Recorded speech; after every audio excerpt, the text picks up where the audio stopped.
bad like the Barbie. I'm a doll, but I still wanna party. Pink felt like I'm ready to bend. I'm a 10, so I pull in a Ken. Like Jazzy, Stacy, Nikki. All of the Barbies is pretty. All of the 안녕하세요. 영어 콘텐츠 제작 크루 온더플로어가 진행하는 팟캐스트 펀치 드렁크 무비에 오신 것을 환영합니다. 저는 진행을 맡게 된 팽이입니다. 여러분들은 인형하면 떠오르는 이미지가 있으신가요? 저는 단연 바비가 바로 떠오르는데요. 어렸을 때 여자아이라면 바비 인형 하나쯤은 가져본 기억이 있으실 것이라 예상됩니다.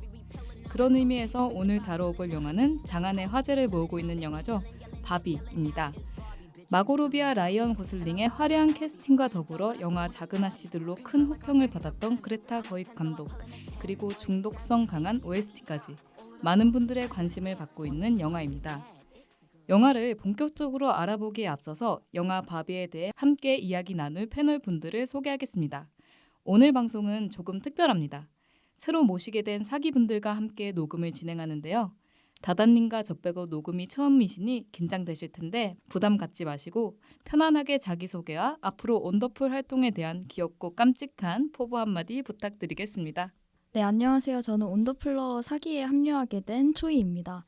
귀엽고 깜찍하게는 잘 못하지만 그래도 열심히 활동해 보도록 하겠습니다. 후후. 네, 안녕하세요. 저는 온더플로우 4기에 합류하게 된 링고입니다. 저는 그 비틀즈를 되게 좋아하는데 그 링고스타가 가장 닉네임에 잘 어울려서 선택을 했고요. 평소에 팟캐스트를 이것저것 많이 듣는 편인데 그래서 그런지 오늘 더 감회가 좀 새롭습니다. 최대한 빨리 적응을 해보도록 하겠습니다. 반갑습니다. 반갑습니다. 안녕하세요. 다다입니다. 반갑습니다. 반갑습니다. 자, 이렇게 패널 분들을 소개하였으니 이제 신작 독파보기 바비 1부 진행하겠습니다.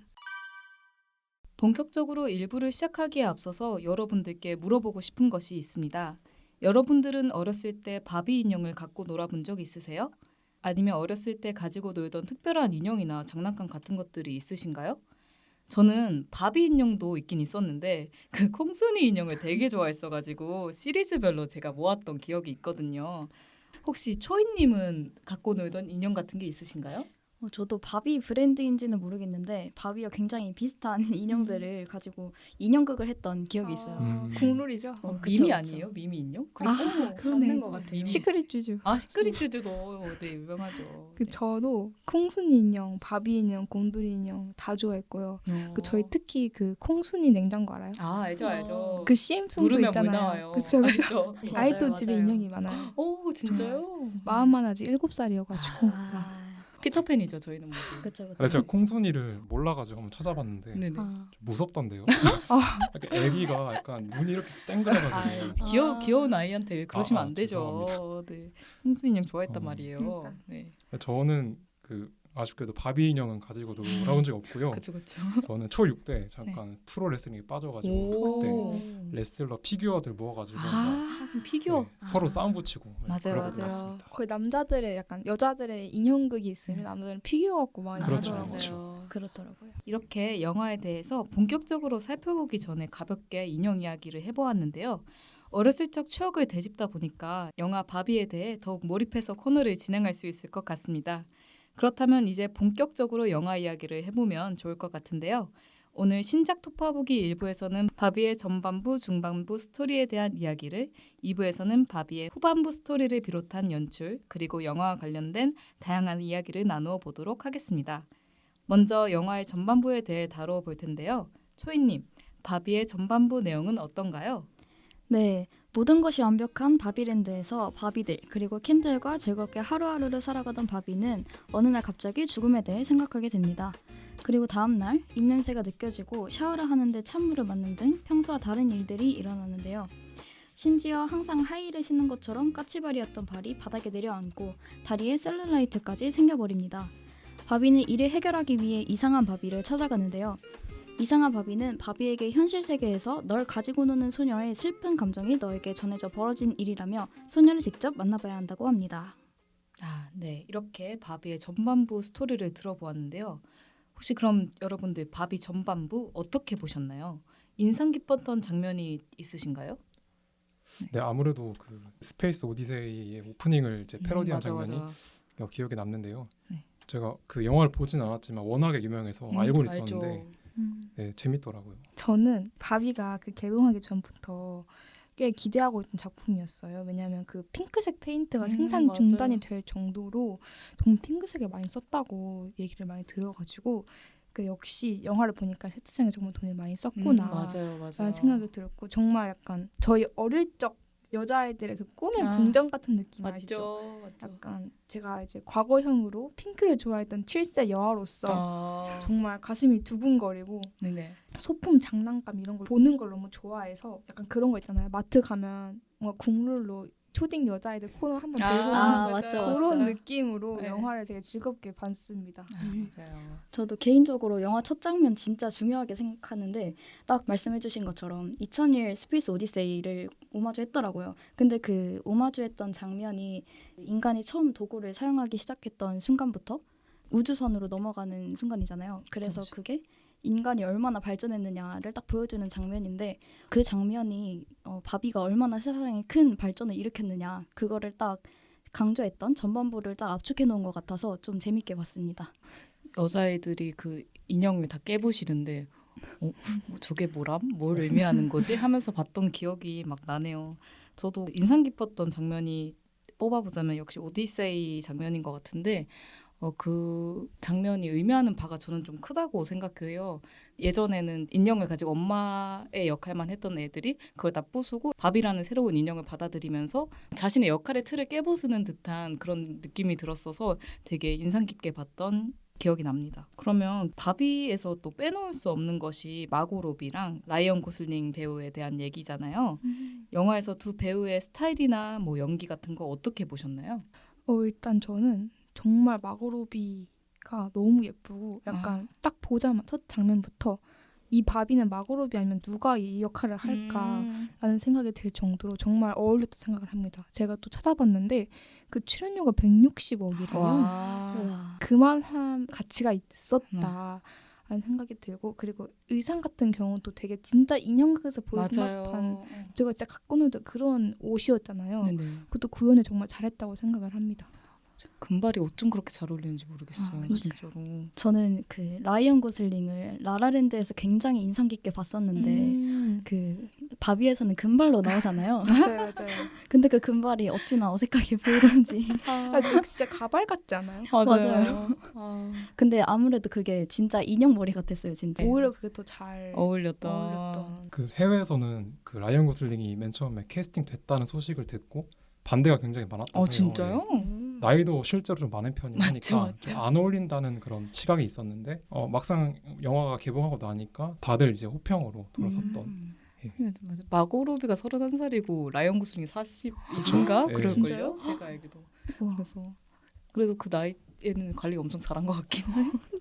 저도 또 근데 라이언 고슬링 스타일 하니까 이번 연기에 대해서 말해보자면 진짜 라이언 고슬링의 연기를 좀 좋아하는 편이었었어요. 라라랜드도 그렇고 노트북도 그렇고 두 개 제가 되게 좋아하는 영화인데 솔직히 이번 바비 영화에서 보여줬던 연기는 솔직히 제 스타일은 아니었어요. 근데 너무 연기 스펙트럼이 넓은 배우구나 이거는 확실히 느껴졌던 것 같아요. 어쩜 저렇게 백침이 넘치는 연기를 진짜 킹받게 잘하지? 약간 이 생각하면서 봤던 것 같아요. 그리고 실제로도 라이언 고슬링이 이번 바비 켄 역할을 너무 즐기면서 했다는 거예요. 너무 킹받지 않아요? 진짜 그거 보고 나서 즐기면서 한 것 같긴 하더라 이러면서 봤어요. 진짜. 냅다 킹을 받으시네요.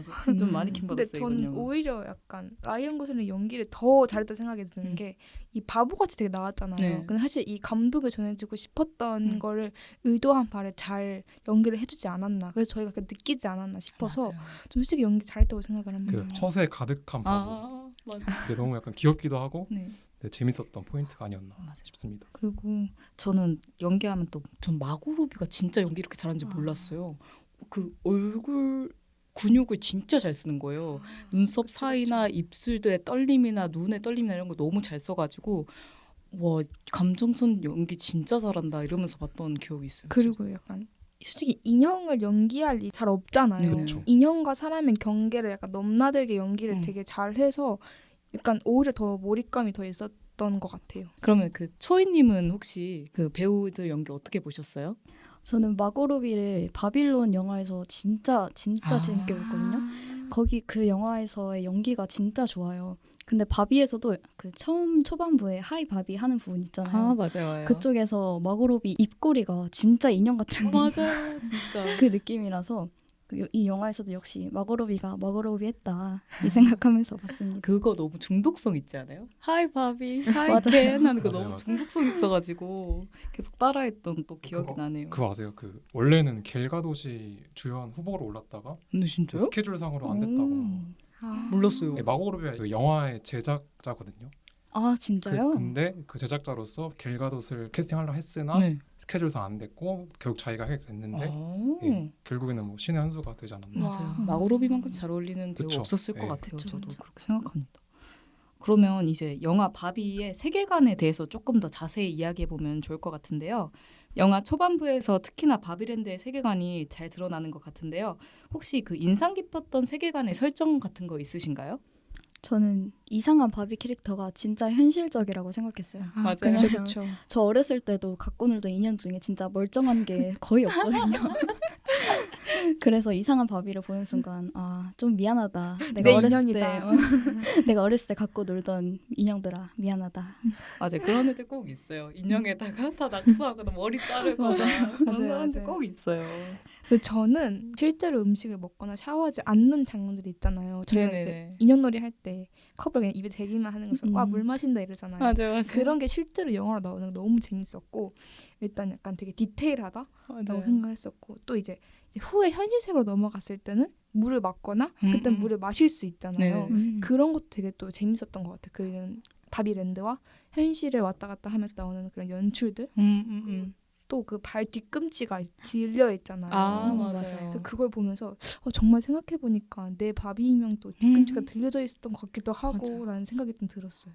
그런 디테일이 진짜 잘 살아 있었던 영화인 것 같아요. 혹시 링고님은 있으신가요? 그런 세계관에 대한 인상 깊었던 것들? 저도 다다님이 말씀하신 거대로 그 인형 세계를 그대로 옮겨놓은 점이 되게 신선했고요.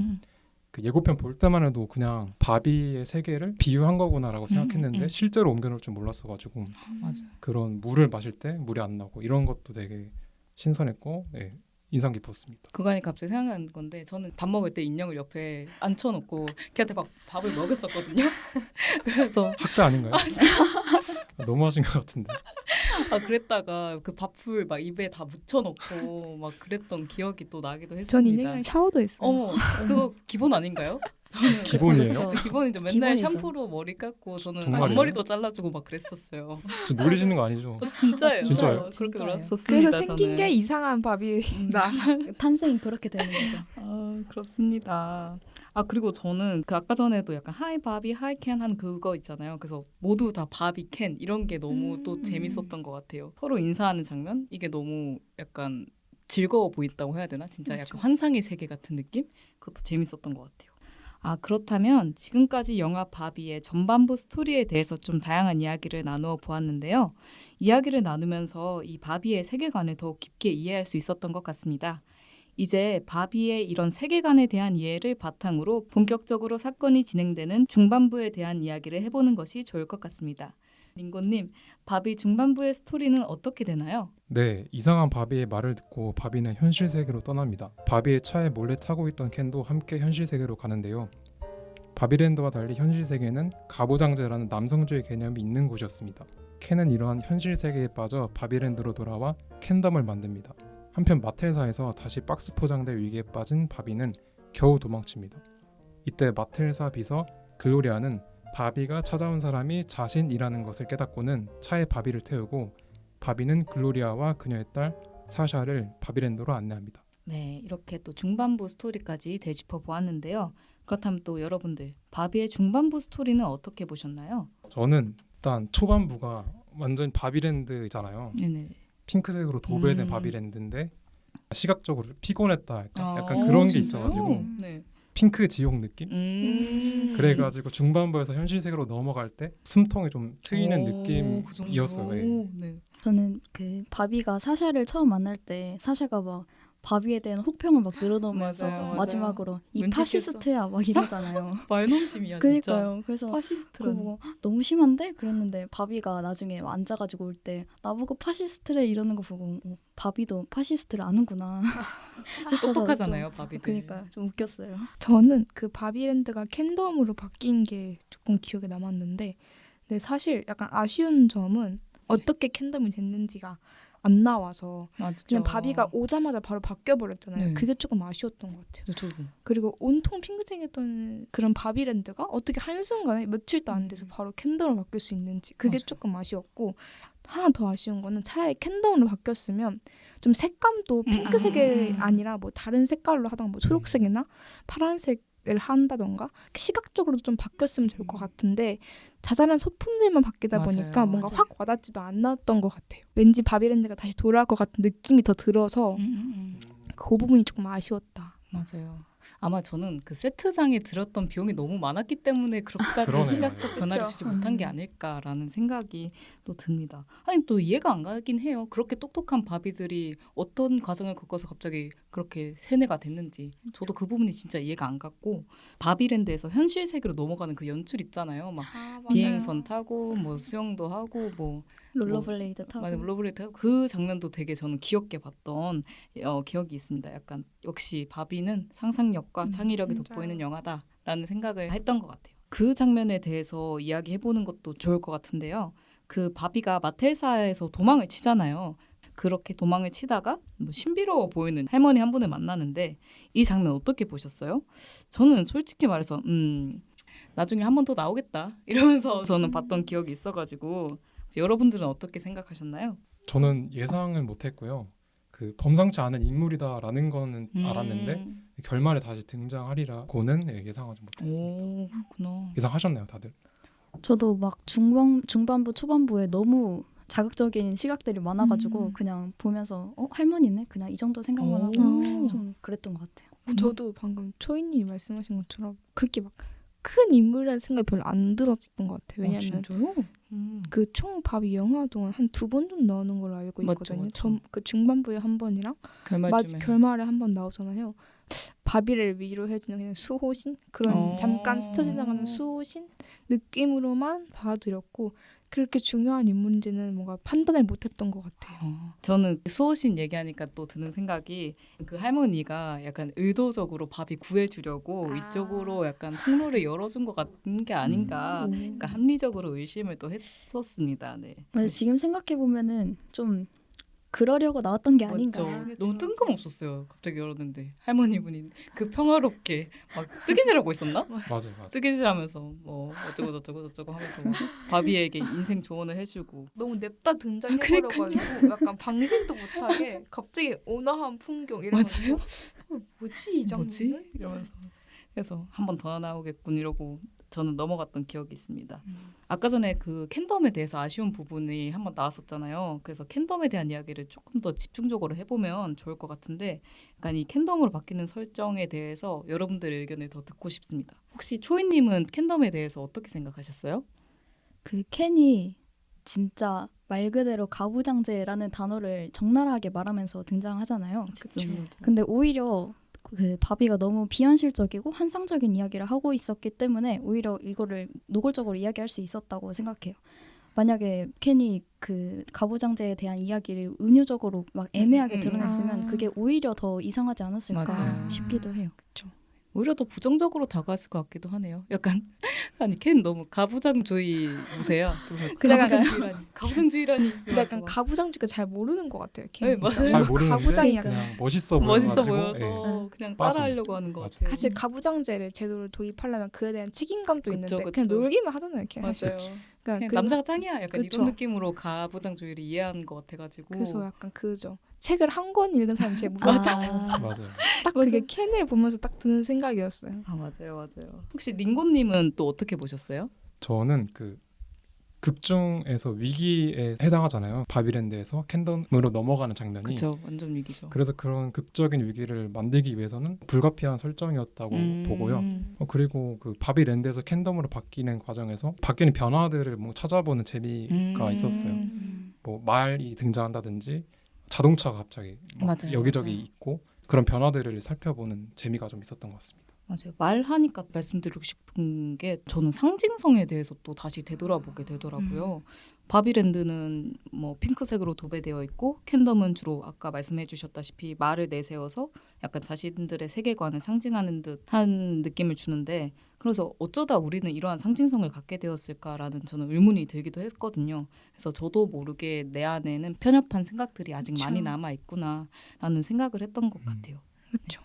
근데 제 생각에도 근데 어쩔 수가 없는 게 영화가 표현을 하려면 사람들이 인식하고 있는 걸 표현해야 하잖아요. 그래서 저희가 캔덤으로 바뀌었다. 이게 여성의 그런 사회에서 남성의 사회로 바뀐 거를 보여줄 때는 어쩔 수 없이 저희가 인식을 하고 있던 사회적으로 뭔가 인식이 되던 거를 소품을 넣어서 할 수밖에 없는 것 같아요. 영화 사측에서도. 맞아요. 원래 그 말이랑 총 그런 게 서부 영화에서 남성주의적 사회를 표현할 때 대표적으로 쓰는 맞죠. 그런 그렇죠. 소재다 네, 보니까 일부러 그렇게 쓰지 않았나. 그리고 솔직히 말하자면 불편하지 않았다면 솔직히 좀 거짓말일 것 같아요. 이렇게 약간 남녀 갈등을 보여주는 건가? 라는 생각이 들기도 하면서도 감독이 과연 어떻게 이 메시지를 풀어나갈까라는 생각이 또 들었던 것 같습니다. 이 얘기는 조금 더 나중에 해보는 걸로 그쵸. 하고 또 글로리아와 글로리아의 딸 샤샤에 대한 이야기를 해보는 것도 재밌을 것 같은데요. 두 인물을 또 어떻게 보셨는지 궁금합니다. 혹시 다다님은 어떻게 보셨나요?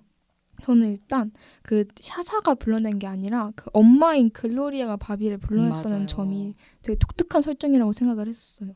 그리고 이제 약간 사춘기인 딸과 이제 커리 우먼의 엄마 사이의 갈등이 좀 나오잖아요. 그러니까 뭔가 그걸 보면서 저랑 엄마 생각도 나고 뭔가 저희가 맞아, 실제 맞아. 현실에서 진짜 있는 갈등이잖아요. 어렸을 때는 엄마만 보던 여자아이였는데 클수록 친구들이 더 좋아지고 뭐 집에 있는 시간도 덜 있게 되고 하면 둘이 관계가 소원해지잖아요. 네네네. 그걸 보면서 뭔가 저희 엄마도 뭔가 좀 생각이 나고 뭔가 맞아. 그 장면이 좀 공감이 되면서 제일 마음이 찡했던 장면이었던 것 같아요. 초이님 어떻게 생각하세요?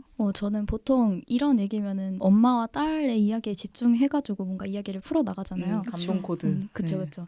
근데 바비에서는 샤샤와 글로리아가 메인이라기보다는 그 바비의 컨셉이 오히려 좀 더 크게 나오는 그쵸. 영화잖아요. 맞아요. 그러다 보니까 글로리아와 사샤 서사가 굉장히 축소되어서 나타났던 게 좀 그렇게 특징이라고 생각했어요. 맞아요. 캐릭터가 너무 찍먹인 느낌이라고 해야 되나? 찍먹이요?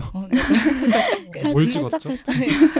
글로리아는 그래도 조금 입체적으로 나왔죠. 입체적으로 나왔다고 생각이 드는데 특히 샤샤는 너무 찍먹인 거예요. 캐릭터가. 근데 맞아요, 사실 맞아요. 이제 음. 글로리아한 샤샤는 굳이 안 나와도 될 인물이라 생각을 해요. 맞아요. 아 근데 글로리아는 좀 중요하지 글로리아는 않나요? 중요하죠. 네. 근데 뭔가 글로리아 말고도 그냥 현실색을 올 수 있는 다른 대체품이 있을 것 같다는 생각이 들었어요. 그만큼 비중이 그렇게 맞아요. 있지 않았다라고 생각을 하거든요. 후반에 비중이 갑자기 올라가죠. 맞아요. 글로리아는. 맞아요. 근데 사샤는 진짜. 계속 그냥 맞아요. 비중이 없고. 너무 없는. 그럼 그러니까- 저 취소할게요. 글로리아는 비중이 있는 역할이라고 그렇죠. 생각합니다. 사사가 엑스트라였네요. 맞아요. 그냥 엄마한테 아니야 우리 바비랜드로 돌아가야 돼 이거 한 거 그쵸. 빼고는 딱히 기여도가 없어요 연기에서는. 그레타 고이 감독의 작품을 지금 제가 본 게 작은 아씨들을 보고 지금 이거 준비하면서 레이디 버드를 보다가 왔는데 그 캐릭터를 정말 입체적으로 잘 표현하는 감독이더라고요. 맞아요. 그래서 이번 바비는 왜 그렇게 됐지? 라는 생각이 들었어서 조금 더 많이 아쉬웠던 것 같아요 진짜. 링구님은 어떻게 생각하세요? 저는 그 글로리아와 사샤의 모습에서 이 마텔사의 그러니까 상업적인 의도를 좀 파악했어요. 그러니까 사샤는 그 바비 인형을 철진하는 장난 네. 취급하는 신세대고 네. 글로리아는 바비 인형을 추억하는 9세대잖아요. 그죠. 마텔사가 지금 힘들 거란 말이에요. 어. 신세대가 바비 인형을 안 사니까. 안 쓰니까. 그래서 이 영화를 통해서 바비 인형의 제2의 전성기를 열고 싶은 의도가 아닌가. 그런 픽처네. 너무 좋은 의견인데요. 내피셜을 한번. 맞는 것 같은데요? 맞는 것 같아요. 바비 바이럴 너무 많이 타고 있어가지고 신기하네요. 그런 생각을 할 수도 있겠구나. 그러면 지금까지 1부에서는 바비 전반부와 중반부에 대한 이야기를 나누면서 영화의 전체적인 스토리를 중심적으로 짚어보았습니다. 이렇듯 약간 예측 불가능한 스토리와 전개를 보면 결말이 더더욱 기대가 되는 것 같은데요. 2부에서는 바비의 후반부에 대한 이야기뿐만 아니라 영화의 연출 그리고 비하인드 스토리까지 준비했으니까요. 방송 끝까지 들어주세요. 2부로 넘어가기 전에 바비의 OST죠. 바비와 켄이 신나게 춤을 추는 장면이 떠오르네요. 두아리파의 댄스 더 나잇 듣고 2부로 넘어가겠습니다.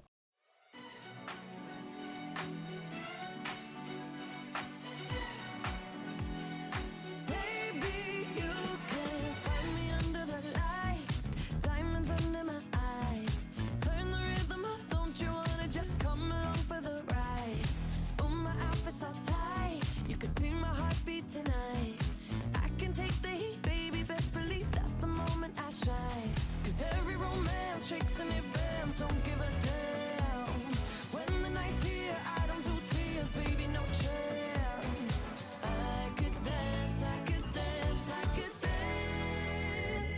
Watch me dance, dance the night away.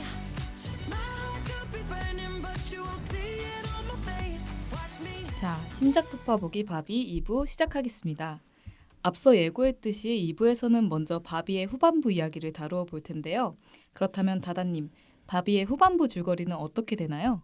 네, 바비랜드로 돌아온 세 사람은 캔덤으로 변해버린 바비랜드를 보고 망연자실합니다. 하지만 세 사람은 다시 의기투합하여 캔덤으로 변해버린 바비랜드를 원상복구시킵니다. 바비는 한순간에 자신의 캔덤을 잃고 혼란스러워하는 켄에게 진짜 너를 찾으라고 말합니다. 그리고 바비 역시 전과 달라진 스스로를 보고 고민에 빠지는데요. 그런 그녀의 앞에서 마텔사에서 마주친 노인 여성이 등장합니다. 바로 바비의 창조주 루스 핸들러였습니다. 루스는 바비가 인간이 되는 것을 허락하고 바비는 현실 세계를 살아가는 것으로 영화는 마무리됩니다. 네, 또 이렇게 후반부까지 이야기를 들어보았는데요. 여러분들은 후반부를 또 어떻게 보셨는지 얘기 나누면 좋을 것 같습니다. 뭐 재밌는 부분이나 뭐 기억에 남는 부분들 있으신가요? 저는 캔들끼리 전쟁하는 장면 혹시 아세요? 알죠. 막 알죠, 바닷가에서 막 약간 좀 네. 귀엽긴 한데 호불호가 있을 것 같아요. 네. 뭔가 되게 재밌게 본 사람도 있을 것 같고 좀 지루하다라고 생각한 사람이 있을 것 같은데 귀여운 장난감을 막 투석투석 거리잖아요. 근데 그런 장면이 처음엔 재밌었는데 조금 길다는 느낌이 들어서 맞아요. 전 좀 지루했다라는 생각이 들고 그리고 그 장면이 그렇게 중요한 장면은 아니었다 맞아요, 생각을 해요. 맞아요. 이 영화에 있어서 또 무슨 어떤 하얀 배경에도 춤까지 추잖아요. 아, 그쵸. 그때 완전 그거는 솔직히 조금 안 나와서 됐었지 않나. 갑자기 뮤지컬로 변해버린. 이게 뭐람? 이게 뭐람 하면서 봤던. 그래서 그 장면이 뭔가 귀엽고 재밌으면서도 살짝 지루했던 감이 맞아요. 있었다라고 지루했던 저는 생각이 듭니다. 저도 뭔가 이야기를 잔뜩 벌려놓고 마지막에 한꺼번에 막 수습하는 듯한 맞아요. 기분이 들어가지고 그 캔 전쟁 장면도 진짜 뜬금없고 좀 그랬던 기억이 있습니다. 맞아요. 전쟁하는 장면은 아무리 생각해도 좀 저는 뇌절이었다고 생각합니다. 뇌절이 확실하죠. 확실하죠. 그럼 링곤님은 또 인상 깊은 장면 있으신가요? 저는 최애 장면이 후반부에 있습니다. 어디죠? 켄이 그 바비에게 노래 부르던 장면이 있어요. 그런 거 그- 좋아하시는 건가요? 기타를 치면서 네, 바비를 껍질 묶고 약간 이런 그렇죠. 그런 느낌의 미국 버전인데 네. 그 장면이 너무 공감이 되는 거예요. 남자들의 심리가 공감이 돼가지고 솔직히 맞아. 공감이 된다고요. 이게 약간 심- 해보셨어요? 상상을 해봤는데 오. 이게 심리가 이거예요. 상대방이 아니라 나 자신한테 취해가지고 내가 너무 좋은 거예요. 생각만 해도 킹받아.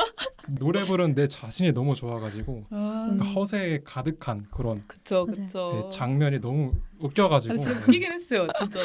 저는 또 그 장면도 진짜 웃겼어요. 그 대부 얘기 나오잖아요. 맞아요. 그렇게 하면 상징적으로 묘사되는 그런 이미지들을 웃기게 약간 재미있게 풀어낸 것 같다는 생각을 했어서 그 장면도 전 또 기억에 남아요. 후반부에 그 바비가 사람으로 변하는 장면이 있잖아요. 그 장면 다들 어떻게 생각하셨는지 저는 사실 되게 독특하다고 생각했었거든요. 그리고 소희님 말씀하신 것처럼 뭔가 급하게 마무리지는 느낌도 들기도 했고 맞아요. 저는 이 영화를 보면서 바비가 사람이 될 거라고는 예상을 전혀 못했거든요. 저도 다른 분들은 어떻게 생각하셨는지 의견이 궁금합니다. 저도 약간 사람이 될 거라고는 생각을 못했어요. 그냥 바비랜드로 원상복구 시켜놓고 끝났어라고 결말이 날 줄 알았는데 인간이 되는 건 좀 의외의 결말이었다고 생각을 하고 전 특히 그 연출은 좋았던 것 같아요. 바켄스탁 신고 처음에는 난 무조건 하이 신을 거야 말하던 그 바비가 바켄스탁을 유유히 신고 그쵸. 나가잖아요. 그 산부인과 가나? 아닌가? 그쵸. 그죠. 네. 네. 그쪽으로 가는데 그게 되게 인상 깊었던 연출이었던 것 같아요. 저는 결말하니까 또 생각난 게 바비만 인간으로 변하잖아요. 맞아요. 그러면 나머지 바비들은 도대체 어떻게 되는 건지 음. 원래대로 바비랜드에 그쵸. 사는 건지 아니면 어떻게 될지 좀 궁금하다. 후반부가 좀 궁금했어요. 후반에 좀 내용이 좀 더 있어서 재밌을 것 같고 맞아요. 쿠키 영상도 있었으니까. 맞아요. 쿠키 없어서 저 너무 맞아요. 아쉬웠어요. 있을 줄 알았는데. 근데 진짜 초이님 말씀하신 거 들으니까 그 남아있는 바비들은 약간 온갖 사상들은 다 얻은 채로 그냥 가만히 있는 그렇죠. 거잖아요. 그러니까요. 그거 되게 궁금하긴 하네요 진짜로. 그 바비들이 되게 귀가 얇은 것 같지 않나요? 그러니까요. 이렇게 하면 세뇌당하고 맞아요. 저렇게 하면 세뇌 저렇게 풀리고 세뇌당하고.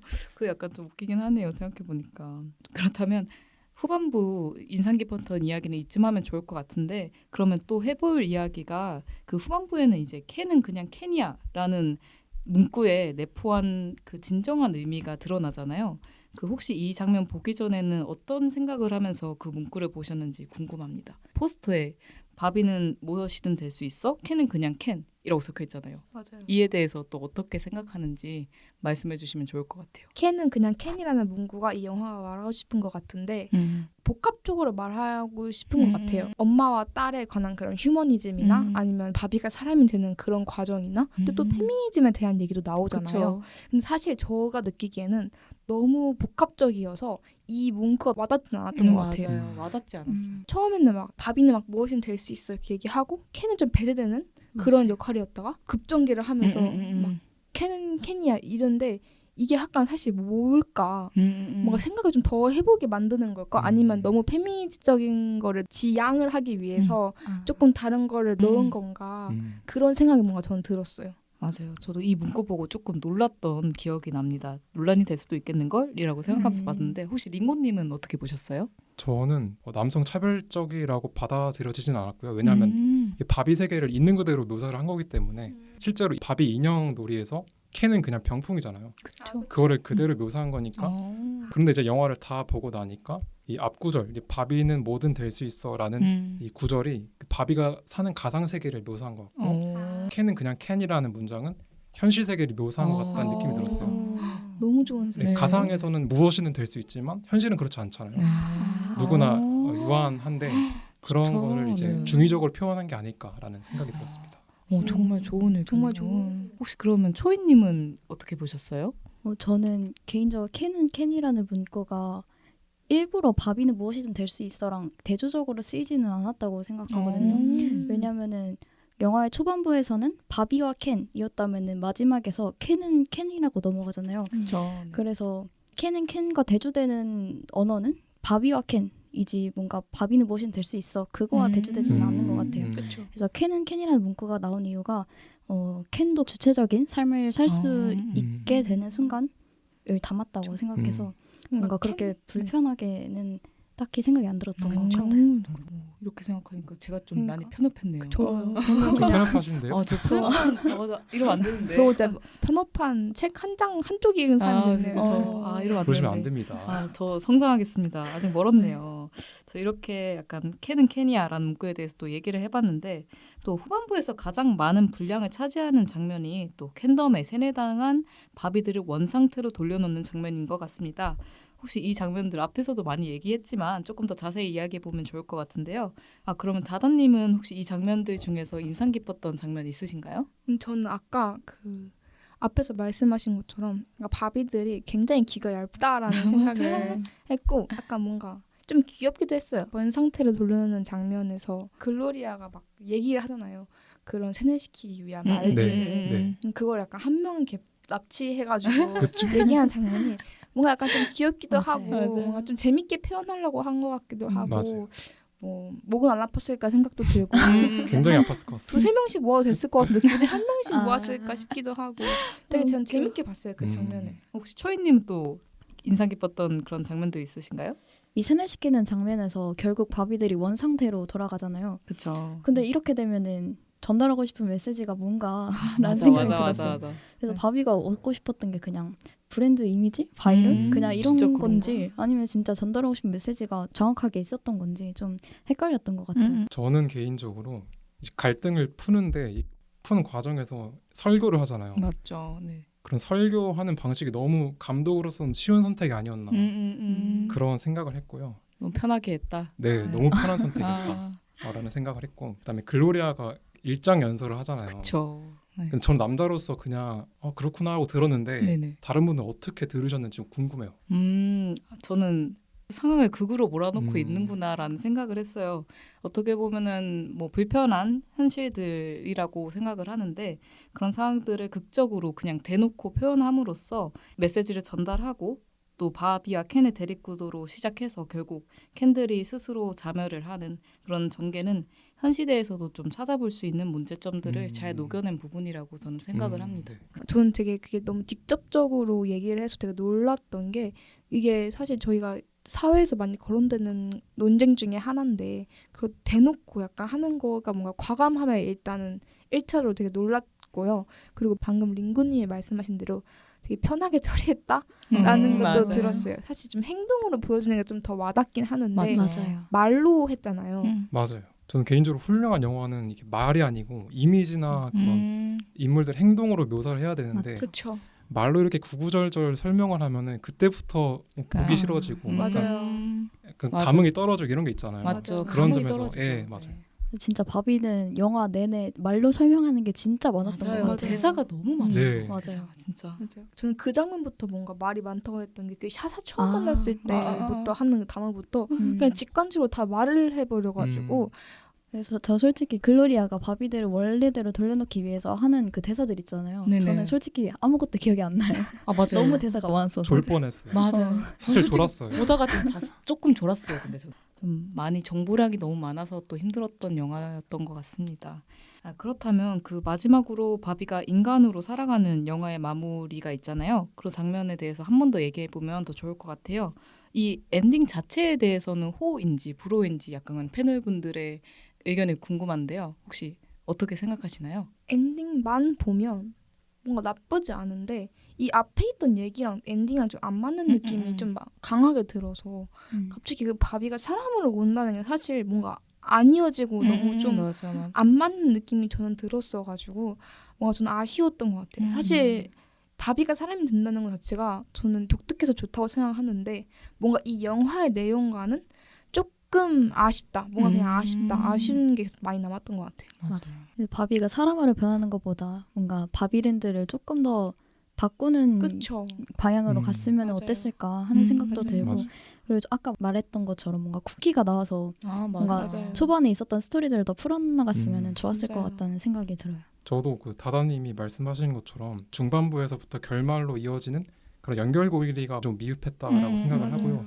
근데 결말만 따로 떼어놓고 보면은 생각할 거리가 좀 있는 것 같은데 바비랜드와 같은 모든 게 완벽한 세계관을 가진 아이가 인간의 유한성, 예를 들면 생로병사 같은 것들을 깨닫고 어른이 되어가는 결말이라서 이것만 따로 떼어놓고 보면은 메시지는 동의를 충분히 했어요. 깨닫는다라고 하니까 생각이 든 건 저는 이 영화 보면서 저는 트루먼 쇼가 계속 생각이 났거든요. 뭐 세트장 자체도 그렇고 약간 그러네요.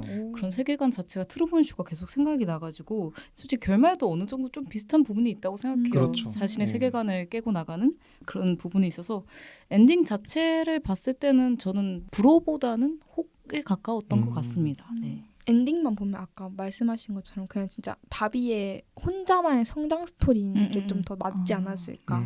뭔가 철 모르던 바비 세계에 갇혀 살다가 우물한 개구리였잖아요. 어떻게 그렇죠. 보면 진짜 세상을 알아보고 그 세상을 좀 더 세상을 위해서 자기 가치관을 깨닫고 그런 내용이었으면 마지막 엔딩에 어울렸을 것 같은데 다른 얘기를 하다가 뭔가 갑자기 사람이 돼버린 게 좀 안 매끄럽지 않았나. 맞아. 저 방금 생각난 건데 링고님 말씀하신 것 중에 바비가 사람이 돼서 뭔가 늙으면서 생로병사를 겪는 그런 이야기 하셨잖아요. 그런데 중반부에 바비가 마텔 회사에서 도망을 치다가 할머니를 만나잖아요. 어떤 방에 들어가서. 맞아요. 네. 그래서 그때 바비가 할머니랑 이야기하면서 겪었던 경험들이 좀 결말로 이어지지 않았나. 그쵸. 그게 복선이 아니었나. 그러네요. 마지막에 그런 것 또 같기도 나오기도 해요. 하고 맞는 것 같아요. 하긴 마지막에 또 나와가지고 이렇게 이야기하고 허락해주고 하는 거 보면은 딱 그렇게 이어지는 것 같다는 생각이 드는 것 같습니다. 자, 이렇게 바비의 후반부 줄거리에 대해서도 또 집중적으로 다루어 보았는데요. 이처럼 바비는 줄거리만 보아도 흥미진진한 전개 방식과 거침없는 상상력을 보여주는 작품인 것 같습니다. 지금까지는 영화의 전체적인 줄거리만 살펴보았다면 이제는 영화 연출과 비하인드 스토리 등 영화와 관련된 이야기들과 패널분들의 이야기들을 들어보도록 하겠습니다. 바비는 말 그대로 진짜 볼거리가 너무 넘쳐나는 영화잖아요. 포화 상태가 될 정도로 뭐 전체적인 색감이나 세트장도 그렇고 뭐 뮤지컬스러운 연출, 중독성 강한 OST 이 중에서 패널분들이 유난히 좋거나 유난히 별로였다고 느끼는 연출이 있으셨나요? 저는 개인적으로 OST를 부르신 아티스트 분들이 진짜 완전 초보 아, 아티스트들이고요. 진짜 그쵸. 미쳤어요. 맞아요. 진짜. 나중에 알고 놀랐어요. 맞아요. 이런 아티스트가 다. 특히 두아리파가 맞아. 부른 OST가 음. 있는데 그게 진짜 좋더라고요. 맞아요. 맞아요. 너무 그리고 두아리파가 영화에 나왔다고 하더라고요. 네, 그러니까요. 나와요. 아 그래요? 그 이너 바비로. 보실 때 나오더라고요. 알았어요? 전 전혀 몰랐어요. 저도 몰랐어요. 존시나 나오는 거 네, 아세요? 존시나. 아시네요? 진짜요? 바비 그 이너 남자와 이너 바비가 네. 존시나예요. 저는 그 혼자 약간 터졌는데 아무도 안 터지시더라고요. 근데 나중에 찾아보고 알았어요. 아, 진짜요? 그때 오. 몰랐어요. 근데 존 시나가 그 캐스팅 하려고 오디션을 봤대요. 근데 떨어졌는데 그거라도 이제 하겠다고 결심하고. 그렇구나. 그것도 우와. 몰랐네요. 근데 해외였으면 바로 터졌을 것 같아요. 그니까요. 아, 웃기다. 그러니까 저는 그 바비 하면 약간 색감이랑 그쵸. 연출 아. 세트장이 제일 잘 구현해 놓은 것 같아요. 음. 특히 그 사소한 거 하나 공을 되게 많이 들인 것도 너무 좋았고 무엇보다 그 마고로비가 인형 옷들 입잖아요. 그쵸, 너무 맞아요. 예뻐. 너무 잘 진짜 어울리는 너무 거예요. 예뻐. 그리고 그 인형 옷 디테일도 되게 좋아서 네네네. 막 촌스러운 그런 우리 망사 천 덧대서 만든 그런 원피스나 네네. 살짝 반짝거리는 그런 네. 옷의 아. 질감까지 되게 잘 표현해가지고 감탄을 하면서 봤어요. 그런 장면 나올 때만. 음. 그래서 오히려 약간 현실 세계로 갔을 때 조금 아쉬웠던 느낌이. 아. 그냥 그거 계속 보고 싶은데. 아. 저는 그만 보고 싶다 이런 느낌이랑 눈이 아파가지고. 반대셨네요 저랑. 아. 그러네요. 링고님은 인상 깊었던 연출 있으세요? 별로였던 연출이 있었는데 네. 그 이상한 바비의 집에서 바비가 이제 나는 이제 아름다움을 잃었고 나는 못생겨서 이런 장면이 있어요. 근데 그 장면에서 갑자기 제 3자의 대사가 나오는데 아, 네. 맞아요. 이런 맞아요. 대사가 나와요. 제작진 여러분, 이런 대사를 시킬 거면 마고로비를 캐스팅하지 마세요. 맞아 맞아요. 라는 맞아요. 대사가 나오는데 피식했습니다 저는. 저도 피식을 할 뻔했는데 네. 약간 별 재미도 없고 굳이 이걸 맞아요. 넣었어야 됐나 약간 이런 의문이 들었고 재미도 감동도 맞아요. 없는. 네 굳이. 정확하십니다. 재미도 감동도 그랬었고 없는. 그러니까 감독의 의도가 이런 거잖아요. 이제 이 영화 주제가 스테레오타입에서 탈피를 해서 너다움을 찾으라는 영화인데 주인공으로 마고로비를 캐스팅했다는 것 자체가 자기 모순이잖아요. 어떻게 그쵸. 보면 아. 그런 모순을 좀 피하고 싶어서 네. 감독이 넣은 것 같은데 음. 이런 의도가 좀 뻔히 보여서 음. 별로였다. 네. 감독이 뭔가 하고 싶은 게 많은 것 같아요. 맞아요. 메시지를 이번 그냥 꾸겨 넣었어요. 돈을 많이 들여서 그런가 하고 싶은 얘기가 많았던 것 같습니다. 네. 저는 근데 이번에 저 원래 뮤지컬 영화 좋아하는 편이거든요. 라라랜드나 뭐 이런저런 뮤지컬 영화를 좋아하는 편인데 이번 뮤지컬스러운 연출이 너무 별로인 거예요. 하나도 안 들어맞는 느낌? 특히 그 캔끼리 다툴 때 와 나 진짜 이거 뭐지? 이러면서 진짜 무표정 지으면서 봤어요. 하나도 웃음기 없이 진짜. 대놓고 뮤지컬도 네. 아니고 그쵸. 대놓고 진짜 하고 싶은 아닌 게 것도 너무 아니고. 많아요. 그 장면 그대로 덜어내도 될 것 같아요. 진짜 네. 진짜 삭제해도 될 것 덜어내도 같은데. 전혀 무리가 없는 장면이었던 것 같습니다. 감독이 하고 싶은 말들이 되게 많았다고 저희가 얘기를 했잖아요. 혹시 그렇다면 이 그레타 거이 감독의 작품을 본 적이 있으신가요? 감독의 전작들과 비교했을 때 이 바비를 어떻게 보셨는지 저는 너무 궁금합니다. 저는 이제 거익 감독의 첫 단독 연출작인 레이디버드를 봤는데요. 네네. 개인적으로 바비보다 훨씬 재미있게 봤어요. 맞아요. 훨씬 재밌을 것 같아요, 진짜. 네, 이 내용이 간단하게 요약하면 이제 세크라멘토라는 감독 본인의 고향을 배경으로 이 사춘기 소녀의 성장담을 그린 건데 소소한 재미도 있고 교훈도 얻을 수 있고 되게 좋았던 것 같습니다. 저는 작은 아씨들을 봤었는데요. 이 영화를 처음 봤을 때는 거의 자아가 없는 상태였거든요. 영화에 대한 자아가. 그래서 그냥 이거 찾아보면서 그레타 거익이 이거를 연출했었다고 했어요. 분위기가 너무 달라서. 맞아요. 그래서 좀 놀랐었던 것 같아요. 근데 저는 또 약간 그래도 공통점을 좀 찾아본다면 세트나 약간 의상 아니면 전체적인 색감 같은 거에는 진짜 감독이 모든 작품에 공을 들이고 있구나라는 생각을 했던 것 같아요. 그리고 아까 전에 말씀드렸지만 너무 아쉬웠던 게 분명 레이디버드나 작은 아씨들에서는 모든 인물들이 진짜 입체적으로 나오거든요. 맞아요. 그러니까 그 감독이 그 인물들에 대한 애정이 남아있는 느낌? 근데 이번 바비에서는 솔직히 그 마고로비 바비 빼고는 다른 캐릭터들이 매력 있다는 생각을 저는 잘 못 느꼈어요. 그래서 그 점이 너무 아쉬웠었습니다. 네, 그럼 이렇게 영화에 대한 이야기를 해보았는데요. 그 영화 비하인드 스토리에 대해서 이야기해보는 것도 재밌을 것 같아요. 워너 브라더스 코리아가 그 바비 개봉하면서 바비 TMI 몇 가지를 공개해서 제가 가져와 봤는데요. 영화를 제작하는 과정에서 되게 재밌는 일들이 많더라고 하더라고요. 그래서 그중 몇 가지를 이야기해보려고 합니다. 첫 번째는 바비의 레퍼런스 무비 데이라는 건데요. 바비 제작진과 배우들은 촬영 기간 동안 매주 일요일에 바비의 레퍼런스가 되는 영화를 관람하기 위해서 한자리에 모였다고 해요. 이를 통해서 영화의 완성도, 캐릭터 몰입 같은 이런 팀 분위기가 되게 좋아졌다고 합니다. 근데 하긴 약간 그런 건 느껴졌어요. 이 영화를 정말 즐겁게 찍었구나라는 거는 영화 맞아요, 자체에서 맞아요. 많이 느껴져서 이런 노력들이 있었구나라는 생각이 들었던 것 같습니다. 네. 그리고 두 번째로는 당신의 켄이 되어드리겠습니다 인데요. 켄 역으로 라이언 고슬링은 캐스팅 제의를 받고 난 뒤 감독한테 당신의 켄이 되어드리겠습니다 라고 말했다고 합니다. 조금 이게 킹받는데요. 켄의 좀 장꾸스러운 모습이랑 좀 잘 맞는 것 같아요. 굉장히 하고 싶었나 봐요. 네, 캔을. 그러니까요. 어지간히 하고 네. 싶었구나라는 거를 느껴지네요. 세 번째는요. 수요일은 핑크데이인데요. 매주 수요일이 되면 바비 촬영 현장이 모두 핑크빛으로 물드는 날이었다고 합니다. 이제 배우는 물론 제작진도 모두 핑크색 옷을 입고 와야 했다는데요. 바비 역의 마고로비가 제안한 아이디어였다고 합니다. 되게 역시, 귀엽네요, 이거는. 네, 역시 약간 팀 분위기가 좋았을 것 되게 같은 좋았던 생각이 것 같아요. 들어요. 예. 근데 이제 수요일이 그거 아세요? 그 수요일 핑크데이 그 킹카로 살아남는 법? 거기서도 수요일 핑크데이인 거? 근데 이거 보면서는 그런 거에서 마고로비가 아이디어를 착안했나? 어. 이 생각이 들었기도 했어요. 네. 근데 저희 바비하면 또 빼놓을 수 없는 게 또 마케팅 이야기잖아요. 그렇죠. 너무 잘해가지고 그래서 기대감이 저는 더 컸던 것도 있거든요. 맞아요. 마케팅을 너무 잘해서 맞아요. 돈을 많이 쓰기도 썼고 이벤트적인 부분도 너무 많이 맞아요. 했고 맞아요. 마고로비가 내한을 하기도 하고 맞아요. 마케팅이 되게 잘했다고 생각을 하는데 그럼 또 인상 깊은 뭐 마케팅 같은 거 있으신가요?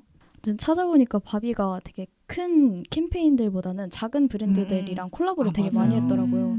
그래서 저희 나라에는 잘 안 들어오긴 했지만 막 크록스나 엑스박스 콘솔이나 뭐 매니큐어나 햄버거 맞아요. 맞아요. 진짜 다양한 브랜드들이랑 콜라보 제품을 선보였더라고요. 맞아. 특히 인상 깊었던 게 에어비앤비에서 맞아, 바비 맞아. 숙소를 내가지고 그거를 진짜요? 실제로 우와. 판매했던 거 그게 제일 기억에 남는데 안 그래도 세트로 유명한 영화인데 그 세트를 경험할 수 있다고 하는 게 참 영리한 그러니까. 마케팅이다라고 생각했어요. 마케팅팀 열일하셨네요. 맞아요. 저는 그 굿즈 얘기를 하고 싶은데 메가박스에서 봤거든요. 네. 메가박스에서 굿즈를 주는데 되게 핑크핑크하게 네. 예쁜 티켓 같은 맞아요. 모양의 아. 그거였어요. 네네. 너무 잘 만들었고 진짜 그 굿즈만을 위해서 영화를 보고 싶다라는 맞아요. 느낌이 들 정도로 굿즈 이런 거 너무 잘 잘했- 만들었어요. 잘했던 것 같습니다. 그리고 바비 해시태그가 전년도 대비해서 4배가 증가했다고 하더라고요. 역시 이 영화 진짜 때문에. 잘했다. 진짜 그러니까요. 잘했다. 이런저런 마케팅을 통해서 바비 브랜드가 좀 더 많이 살지 않았나 싶어요. 마텔사의 의도가 역시. 적중했다. 그니까요. 링고님 내피셜이 맞았네요. 그럼 마지막으로 영화 바비에서는 조금은 조심스러울 수 있는 문제지만 페미니즘적 메시지 코드가 존재하잖아요. 그래서 마지막으로 여러분들은 이 그레타 거익 감독이 바비를 통해서 전달하려는 궁극적인 메시지는 무엇이라고 생각하나요? 우선 저는 결국에는 나는 그냥 나야 라는 것을 말하고 싶었던 것 같아요. 너의 스스로의 가치를 존중해. 근데 그럼에도 불구하고 아쉬운 점은 앞서 쌓아왔던 그 스토리와 대사와 결론이 앞뒤가 안 맞는다는 느낌은 저는 지울 수 없었어서 그 점이 또 아쉽긴 했습니다. 그렇죠. 전 솔직히 바비가 뭘 얘기하려고 했는지 좀 아직도 조금 애매한데 왜냐하면은 바비는 무엇이든 될 수 있어에서 시작해서 그냥 캔은 캔 이게 추가된 채로 끝나서 적나라하게 여러 문제를 드러낸 것 치고는 전달하려는 메시지가 애매모호했다라고 생각합니다. 저는 이제 이게 주제가 페미니즘을 시작하는데 결말에서는 휴머니즘으로 끝나잖아요. 맞아요. 이런 부분을 볼 때는 페미니즘이 그 자체로 최종 목적이 아니라 휴머니즘의 수단으로서만 의미가 있다라는 이런 의도를 엿볼 수 있었고 뭔가 나는 나답게라는 키워드를 내걸고 얘기를 했잖아요. 그렇죠. 그게 사실 와닿진 않았고 차라리 그 바비랜드에서 뭔가 켄과 바비가 좀 평등하게 살아갈 수 있는 사회를 얘기를 하는 결말이 조금 더 좋았을 것 같다라는 생각을 했고 아까 방금 말씀하신 것처럼 휴머니즘으로 끝나서 매끄럽지 않았던 느낌 그게 조금 아쉬웠고 그렇죠. 영화가 전달하고 싶었던 거는 제가 느끼기에는 뭔가 인류의 적인 그런 걸 얘기하고 싶었던 것 같아요. 네, 그럼 이렇게 여러분들의 답변 잘 들었습니다. 이렇게 2부에서는 영화 바비의 후반부 줄거리와 연출 그리고 비하인드 스토리를 비롯한 패널분들의 다양한 의견까지 들어보았는데요. 최근 개봉한 영화들 중에서 가장 큰 관심을 받고 있는 영화인 바비에 대해서 낱낱이 살펴볼 수 있었던 것 같습니다. 통통 튀는 영화이면서도 마냥 가볍지만은 않은 영화여서 할 이야기가 많았던 것 같은데요. 그렇다면 이제 최종적으로 영화 바비에 대해 별점을 각자 매겨보도록 하겠습니다. 저희 팟캐스트의 별점 방식 아시죠? 별점이 10점 만점에 5점 이하면 별로라는 의미에서의 펀치, 6점 이상이라면 취할 정도로 좋다는 의미의 드렁크로 구분해서 평점을 매기게 됩니다. 그럼 지금까지 나눈 이야기들을 종합해서 영화 바비에 대한 본인의 최종평과 함께 각자 별점을 매겨볼까요? 우선 저부터 하자면 5점. 5점을 줄 건데요. 저 지금 원더풀 활동하면서 펀치 처음 주거든요. 진짜요? 최하점인가요? 네, 저 펀치 처음 주는데 우선 그래서 5점으로 저는 펀치고요. 제 최종평은 그럼에도 핑크빛에 침수되지 말기를입니다. 저도 5점 펀치인데요. 네. 저의 한 줄 평은 어릴 적 가지고 놀던 장난감의 사회 풍자가 그렇게 달갑지만은 않았던 영화. 좋네요. 다들 아주 평론가 자질이 있으신 것 같아요. 이동진인가요? 이동진. 초이님은 한 줄 평과 별점 한번 들어볼 수 있을까요? 저는 4점으로 저도 펀치인데요. 저의 한 줄 평은 환상으로 절여진 브랜드 영화입니다. 오. 너무 좋은데요? 그럼 링고님은 또 마지막으로 최종평과 함께 별점을 매겨주시면 감사드릴 것 같습니다. 저도 5점 펀치고요. 네, 한 줄 평은 참을 수 없는 유머의 가벼움. 오. 네, 밀란 쿤데라의 알죠. 소설. 제가 얼마 전에 읽었어요. 그래요? 네, 어. 되게 괜찮던데요. 네, 막간으로 추천드립니다. 그럼 이렇게 마지막으로 패널분들의 최종평가 별점을 들어보았는데요. 팟캐스트를 마무리하기 전에 바비 OST 빌리 아일리시의 What I Was Made For 듣고 마무리하도록 하겠습니다.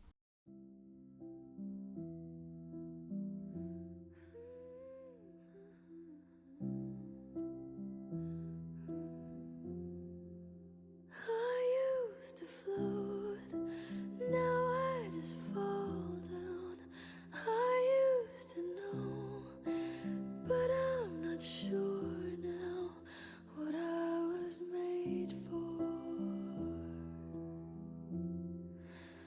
What was I made for?